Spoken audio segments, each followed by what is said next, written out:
Hello everyone, Dr. Ryan Shakley here. Today I wanted to take some time and go over a recent Facebook post that I put up. I'm getting a lot of questions about it, and it had to do with frozen shoulder. I had a patient, took a picture of her, and she came into the office and she couldn't lift her arm up past about halfway. And as I wrote in the post, after about a minute or two of work in the office, we actually had full range of motion through that side and better even range of motion on the left side, which was working okay. And I've had a lot of people ask me questions about it because I put on there that even though technically we call those things frozen shoulders, that it wasn't actually a shoulder problem. That she actually had a neck problem. So people, of course, are going to ask questions. Doc, how did you know this? What's going on? How did you fix this? So I want to address that today. It's very simple.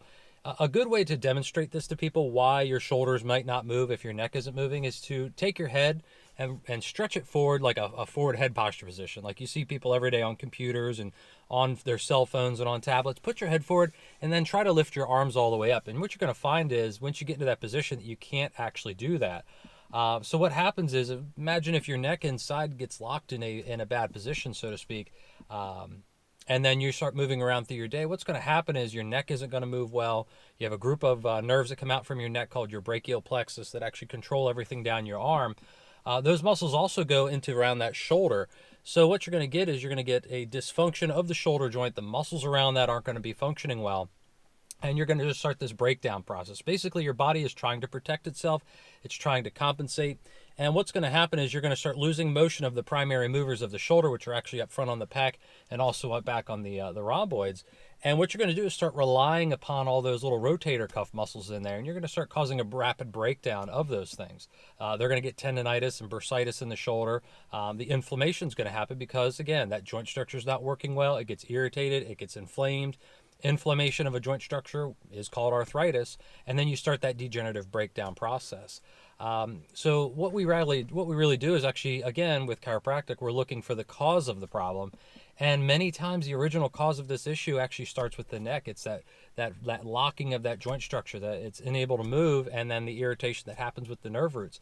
So you restore the proper joint mobility, you get the nerves functioning again, you do a little bit of therapy with the muscles, and suddenly you have full range of motion. It's actually a pretty complex situation with a very simple solution. And you just have to know how to approach it properly. You come into the office, we do an evaluation with you. I take some very specific x-rays to identify exactly which direction that vertebrae or those vertebrae have moved, and exactly where the problem is, and also to assess how much damage to the structures we have.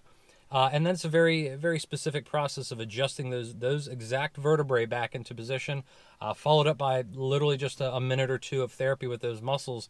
And many, many times we'll see an immediate improvement of that situation. And sometimes it does take a few visits to really get that completely resolved. However, you start that process of allowing the body to heal. And it doesn't really take much time at all. Doesn't really hurt either. I get that question a lot. But yeah, so if you know anybody, if you're having a situation yourself, or you know anybody that's having a problem like that and they're looking for some alternatives, a lot of times people get cortisone shots for these things. Again, cortisone shot, they're basically going after the inflammation, but we're trying to figure out why the inflammation's there in the first place. You cut the inflammation down and the problem's still there. Guess what's going to come back? The problem, or the symptoms, I should say. So we actually go after the actual cause of the problem itself. We fix that situation. We get the biomechanics working well. You restore proper motion to the joint, which helps out all those other structures that are screaming at you, letting you know that they need help, and you solve the issue. So again, proper examination, proper diagnosis, proper treatment of that knocks that out very, very rapidly. So again, if you know anybody that you think we can help, or if you yourself are having a problem with this, give us a call. Call us right at the office, 410-263-4171. Very happy to help you. You can check us out on the website, www.shakleychiro.com. You'll see the link at the bottom of the video here. Also, you'll see this video on Facebook. Feel free to like us on Facebook, and check out our YouTube channel. We're going to be posting more and more content on that channel all the time, stuff that you will not find here on Facebook. So feel free to check us out there as well. Just type in Shakley Chiropractic right into your YouTube search. We'll pop right up, and you'll also see the link right at the bottom of this video. Other than that, I hope you guys found this video helpful. A little bit more explanation into that Facebook post. And other than that, have a great day, and I'll talk to you next time.